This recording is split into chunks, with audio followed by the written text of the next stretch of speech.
Quero cumprimentar os amados irmãos com a graça e com a paz do Senhor Jesus Cristo, amém? Amém. Abram todos então as suas Bíblias em Lucas capítulo 7, nós vamos estar lendo do 11 ao 17.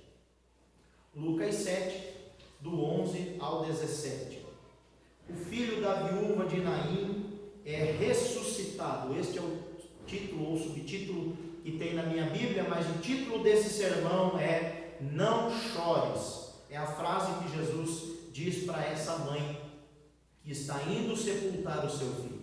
Lucas 7, do 11 ao 17 diz assim: E aconteceu que no dia seguinte ele foi à cidade chamada Naim, e com ele iam muitos dos seus discípulos e uma grande multidão. Note isso. E quando chegou perto da porta da cidade, eis que levavam um defunto, filho único de sua mãe, que era viúva, e com ela ia uma grande multidão da cidade. E vendo-a, o Senhor moveu-se de íntima compaixão por ela. Disse-lhe: Não chores. E chegando-se, tocou no esquife, e os que levavam pararam. E disse: Jovem, a ti te digo, levanta-te. E o que fora defunto assentou-se e começou a falar. E entregou-o a sua mãe, e de todos se apoderou o temor, e glorificavam a Deus, dizendo: Um grande profeta se levantou entre nós, e Deus visitou o seu povo.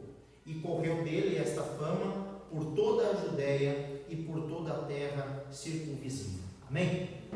Oremos. Pai querido, em nome de Jesus, fala através da Tua palavra, e nós estamos aqui diante dela, meu Pai. Que a Tua palavra fale poderosamente ao nosso coração, e que nós venhamos entender as verdades aqui contidas, Pai. No nome de Jesus assim oramos. Amém.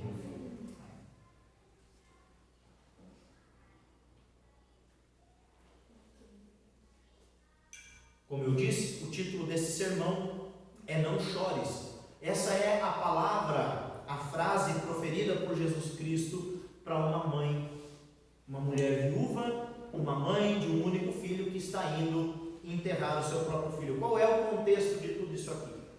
O contexto disso começa um dia antes, quando Jesus Cristo cura o servo do centurião, lá em Cafarnaum. Jesus chega a dizer que nunca tinha visto, nem mesmo em Israel, tamanha fé, nem em Jerusalém, tamanha fé, daquele homem que disse para Jesus Cristo assim: olha, eu não preciso que o Senhor vá até aonde o meu servo está, aonde esse homem está enfermo, porque eu sou homem de autoridade, e eu digo a um vem cá, ele vem, eu digo ao outro vai, e ele vai, basta uma palavra do Senhor, e o meu servo vai ficar são. E aí Jesus diz então no versículo 9: Digo-vos que nem ainda em Israel tenho achado tamanha fé. E voltando para casa, os que foram enviados acharam são aquele servo que estava enfermo. Isso aconteceu um dia antes. No dia seguinte, como diz a narrativa do texto, e aconteceu que no dia seguinte, ele foi à cidade chamada Naim. Esse lugar ainda existe e é uma pequena vila. Naquela época já era uma pequena cidade, hoje é uma pequena vila. E Naim fica a cerca de 33 quilômetros de distância de Cafarnaum. Jesus Cristo está então indo para Naim, acompanhado de seus discípulos e também de uma grande multidão. Nós não sabemos quantas pessoas ali estavam nessa grande multidão, mas uma referência de grande multidão, por exemplo, em 1 Coríntios capítulo 15, versículo 6, o apóstolo Paulo diz que Jesus Cristo apareceu depois de ressurreto para uma grande multidão, e ali tinham 500 pessoas.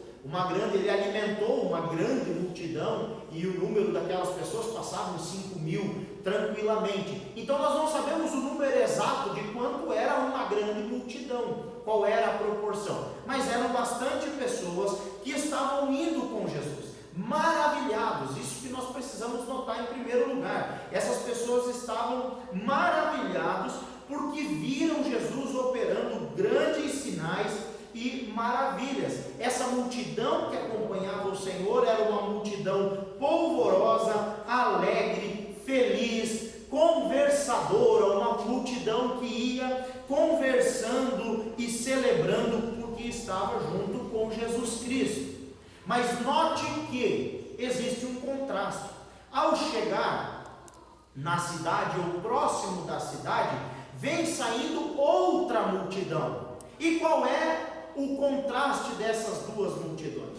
Uma multidão está feliz, alegre e contente porque está com o Filho unigênito de Deus.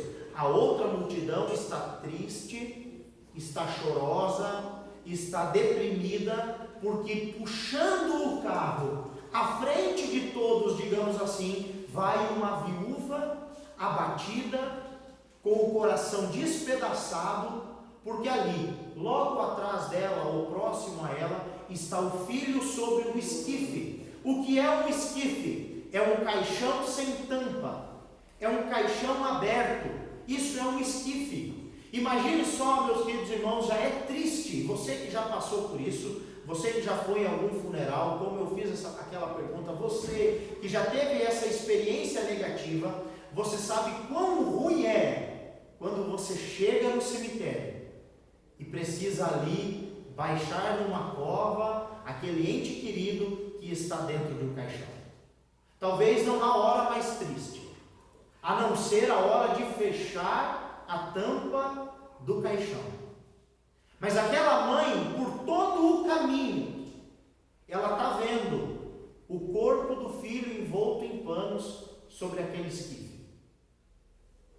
É notório que ela está chorando muito. Aquela mulher, ela sofreu não uma, mas 2 vezes o golpe frio. Ela sentiu a mão gelada da morte 2 vezes da sua vida. Nós precisamos entender, irmãos, e olhar aquilo que o texto nos diz, mas também o que as entrelinhas do texto nos falam. Naquele contexto, e não era um contexto como o de hoje, que quanto menos filhos, melhor. Hoje é assim, mas biblicamente não é assim. Naquele contexto, quanto mais filhos, melhor, porque os filhos são considerados pelas Escrituras Sagradas bênção, herança, não trabalho, não gasto, mas benevolência do Senhor.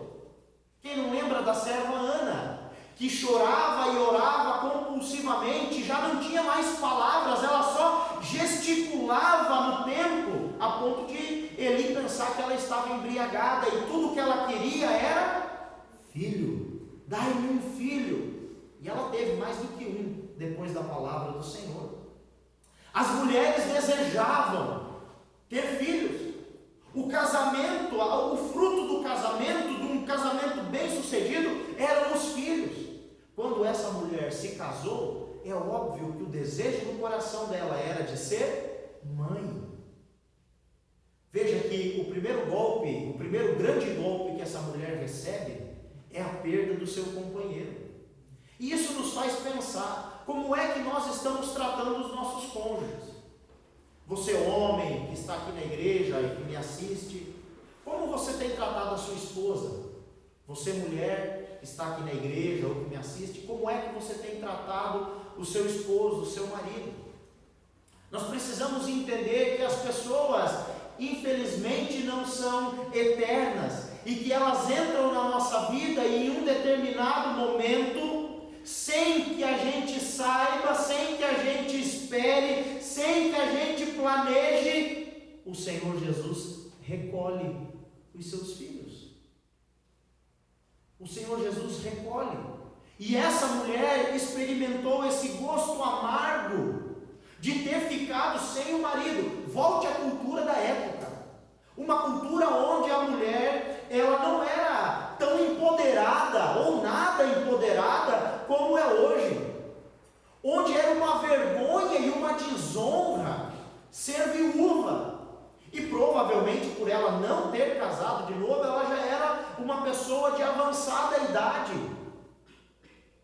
Ela não teve o privilégio de casar de novo, mas ela tinha um filho. Alguém que iria assumir o papel do pai, tomar conta da casa, dos negócios, cuidar dela na velhice, que iria casar, ter netinhos, e aquela casa ia se encher de alegria de novo. A esperança não foi levada toda, ficou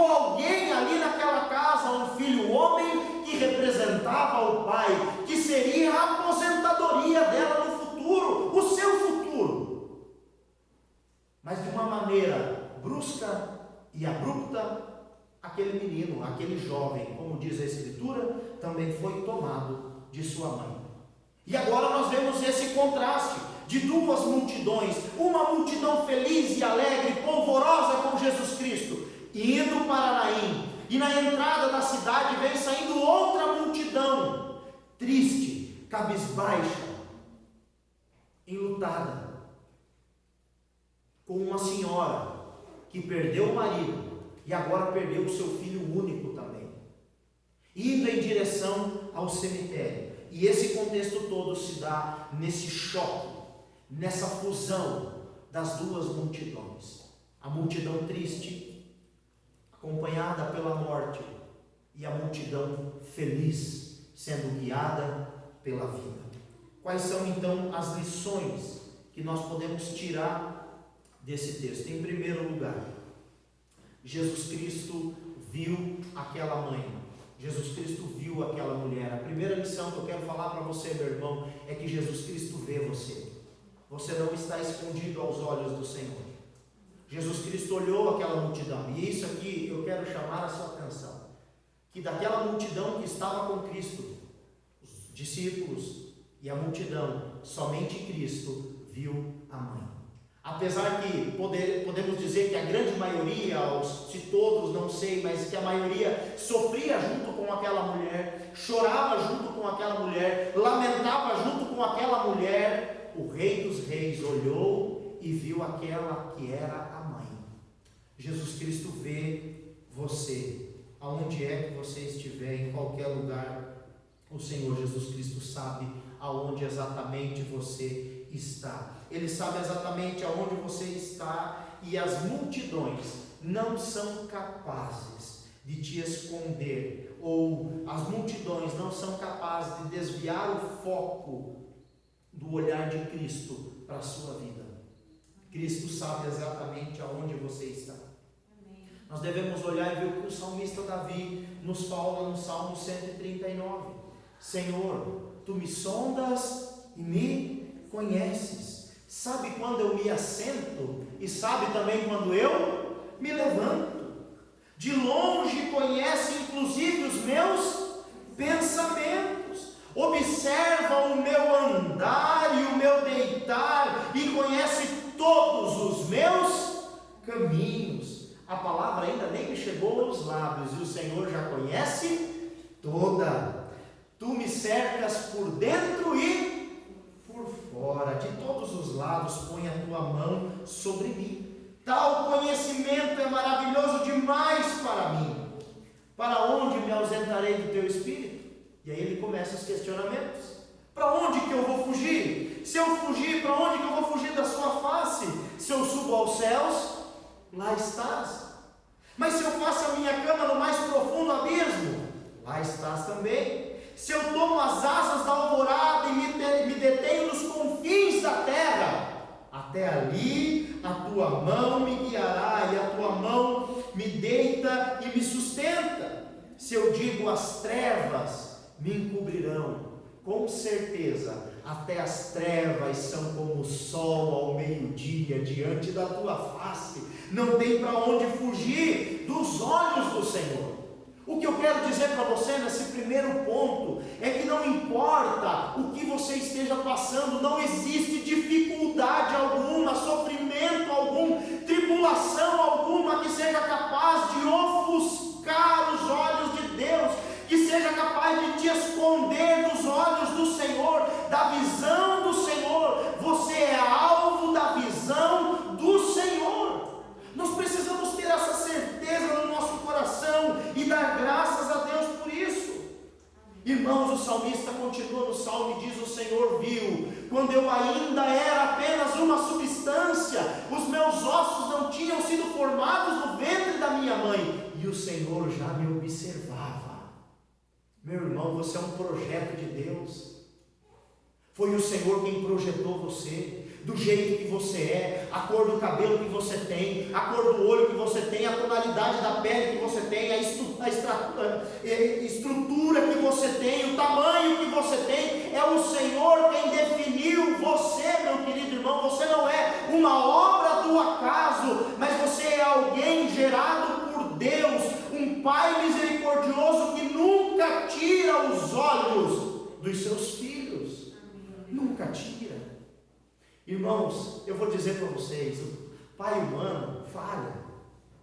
O Heitor me deu um susto muito grande quando nós chegamos aqui em Alto Paraíso. Eu acho que eu perdi o Heitor durante 3 minutos, eu não sei se chegou a dar 5 minutos.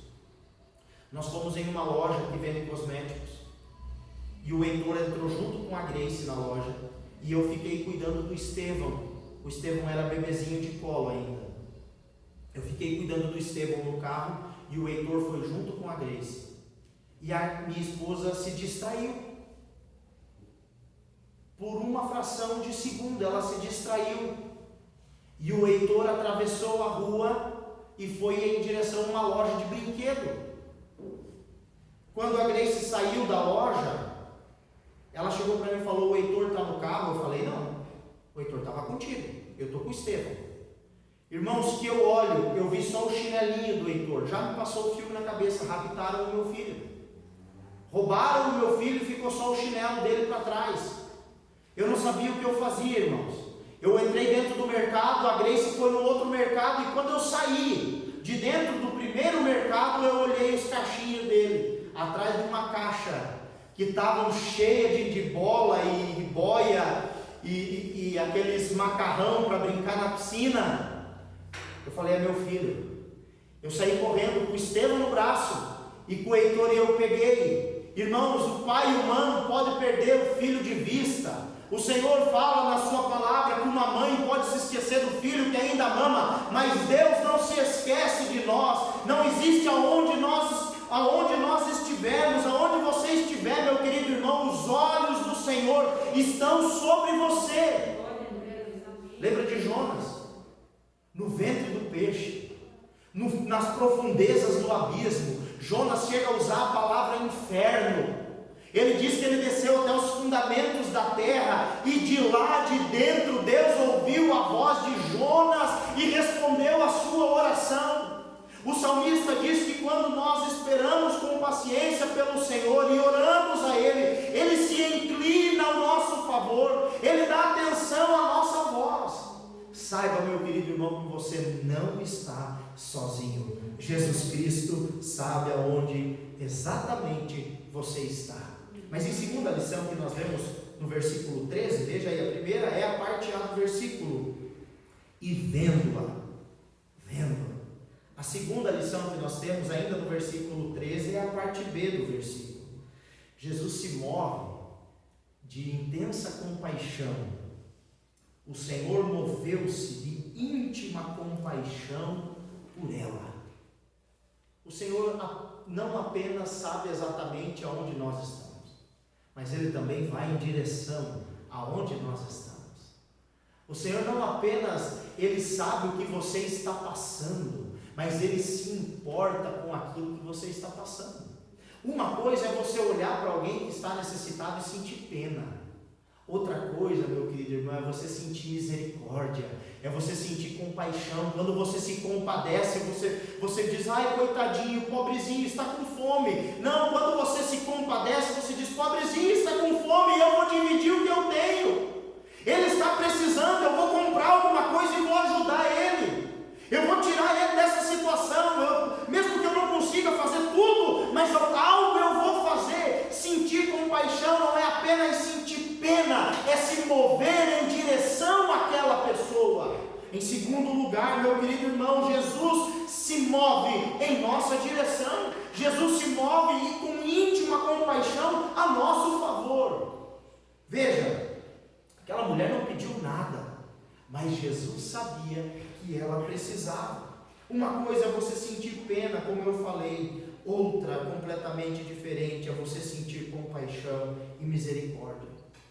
Aquelas duas multidões se encontraram e o contraste era nítido. A multidão que sai da cidade é acompanhada pelo lamento, pela tristeza e pela morte.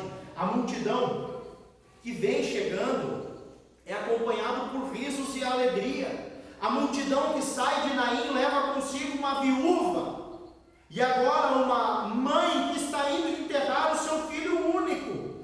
A A multidão que entra em Naim, entra como filho unigênito de Deus. Mas espera aí, e aqui eu quero fazer uma pausa. Quem é você nessa multidão? Por que só Cristo notou aquela mulher? Por que é que os discípulos têm tanta dificuldade em imitar o seu mestre? Por que é que nós, igreja do Senhor, temos tanta dificuldade em nos compadecer com as mães que choram, com aqueles que padecem? Por que é que só Jesus Cristo notou aquela mulher? Ele é Deus, pastor, é óbvio, mas a cena era clara, uma senhora indo do lado de um caixão, com um jovem e uma criança dentro daquele caixão. Mas os discípulos estavam distraídos, a multidão que seguia Jesus estava distraída, e assim parece que anda a igreja do Senhor, distraída, desatenta ao sofrimento alheio. Mas graças a Deus, graças a Ele, pela sua infinita bondade e misericórdia, porque se aquela mulher dependesse de ser consolada por Pedro, Tiago, André, João, ela não teria sido consolada. Se aquela mulher dependesse do abraço de um dos apóstolos, ela passaria sem o abraço de ninguém. E assim muitas vezes tem sido a igreja do Senhor, que em nome do Senhor tem negligenciado aqueles que precisam do Senhor, que por dizerem que estão com o Senhor, tem negligenciado aqueles que carecem do Senhor, tem omitido de pregar o Senhor, que pode restaurar, que pode curar, que pode libertar, que pode trazer consolo. E em nome do Senhor, a multidão que está com Cristo se alegra, enquanto tem uma multidão que está saindo da cidade triste, desamparada, enlutada, precisando de uma palavra. Mas o Senhor Jesus Cristo estava ali. E o Senhor Jesus não só vê aquela mulher, mas como Ele se move de íntima compaixão. A multidão que sai pode apenas chorar. A multidão que chega talvez não percebe a dor da outra multidão, mas Jesus percebe. Jesus percebe. Quantas vezes, irmãos, nós chegamos na igreja tão abalados, e não tem um abençoado para chegar e olhar para você e dizer: Jesus te ama. Não tem um abençoado para chegar e lhe dar um abraço e dizer: Jesus está contigo. Nós muitas vezes temos vergonha, irmãos, de falar essas palavras para os outros, de dizer: você é importante para Deus, Jesus ama você, Ele morreu para te dar uma nova vida. Talvez é essa palavra que aquela pessoa precisa. Mas nós estamos alegres porque estamos com Jesus, mas não compartilhamos Jesus.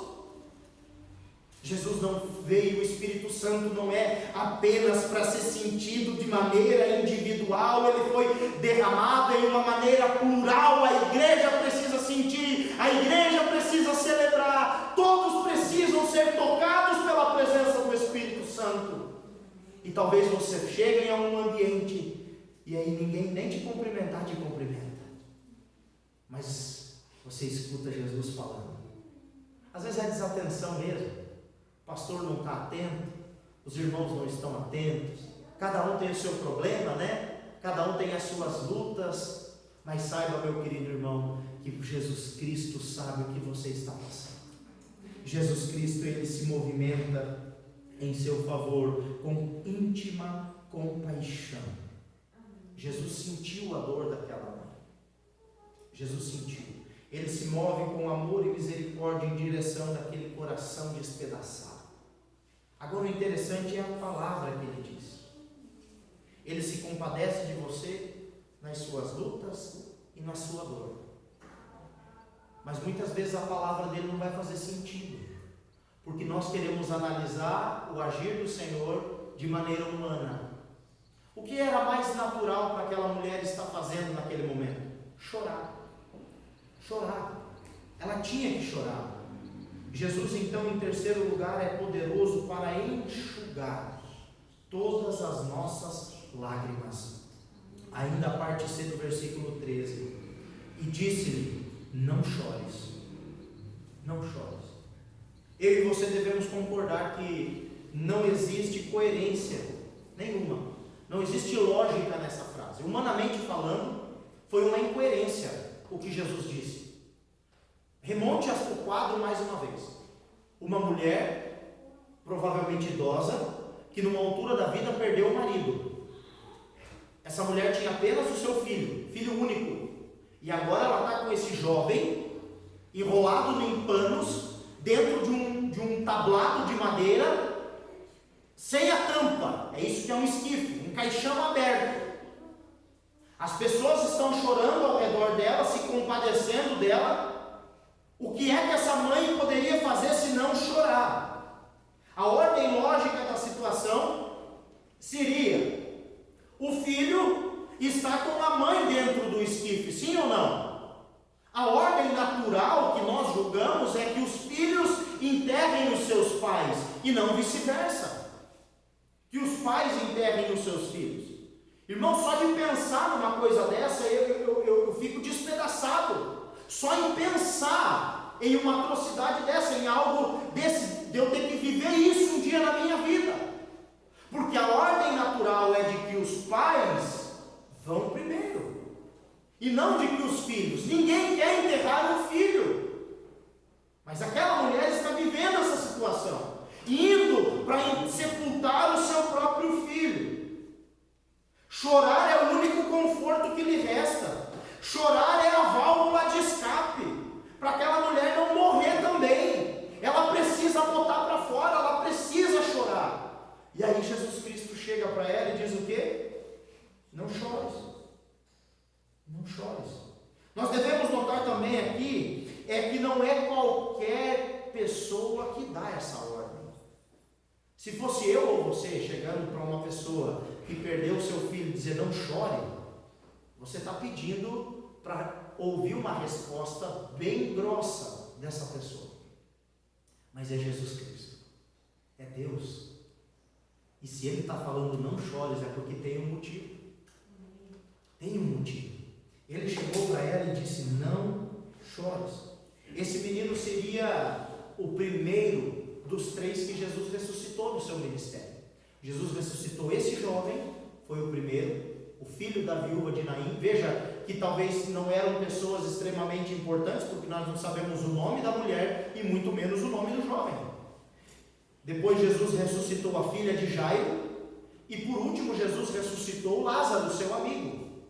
Mas quem deu início ao ministério de ressurreição, digamos assim, foi essa ressurreição de um jovem que não foi colocado o nome dele nas escrituras, filho de uma viúva. Veja que o Senhor, Ele se importa com os seus, independente da classe social, independente do cargo que exerça na sociedade.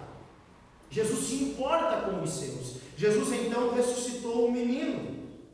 E a resposta que nós ouvimos de Deus nem sempre é a que nós queremos ouvir, mas é a que nós precisamos ouvir. Parece no começo um remédio amargo, chegar para uma mãe e dizer: não chores, pare de chorar.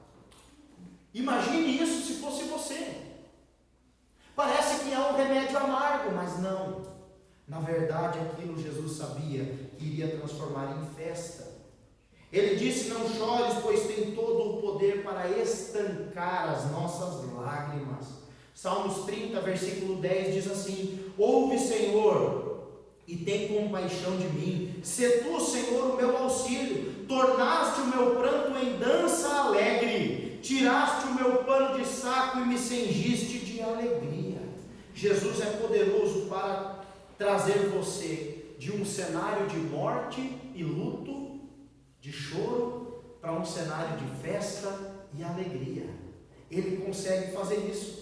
Em quarto lugar, Jesus tem poder e autoridade para reverter toda e qualquer situação. Versículo 14: e chegando-se, tocou o esquife, e os que levavam pararam, e disse: jovem, a ti pediu, levanta-te. E o que fora defunto assentou-se e começou a falar. Imagine a cena, aquelas duas multidões chegando, a multidão de Jesus rindo, festejando, a multidão acompanhando a viúva e o defunto chorando, triste. Jesus começa a adiantar o passo, acelerar o passo, deixa a multidão feliz e vai indo em direção àquela mãe. Jesus vai reto na mãe que está padecendo, que está sofrendo. Eu imagino que tanto os discípulos quanto aquela multidão, aqueles que estavam felizes e alegres, começam a ficar quietos. Olha, vamos ver o que Jesus vai fazer, alguma coisa vai acontecer. E aquela multidão que está chorando começa a parar também, porque vê um homem indo em direção àquela mulher. Isso não está nas Escrituras, mas eu acredito que Jesus chega diante daquela mulher e pelo menos toca no seu ombro ou lhe dá um abraço e olha para ela e diz: não chores. Logo em seguida, Jesus se direciona, ele deixa a mãe e vai em direção ao esquife, toca no caixão, num sinal de que era para aquela comitiva parar, era para eles parar. Entenda, meu querido irmão, que enquanto Jesus estava falando com a mulher, a comitiva continuou andando, avançando. Por isso Jesus toca no caixão e eles param. E o silêncio toma conta do ambiente. A multidão que vinha rindo e festejando, cala-se. A multidão que está chorando, abaixa o tom também.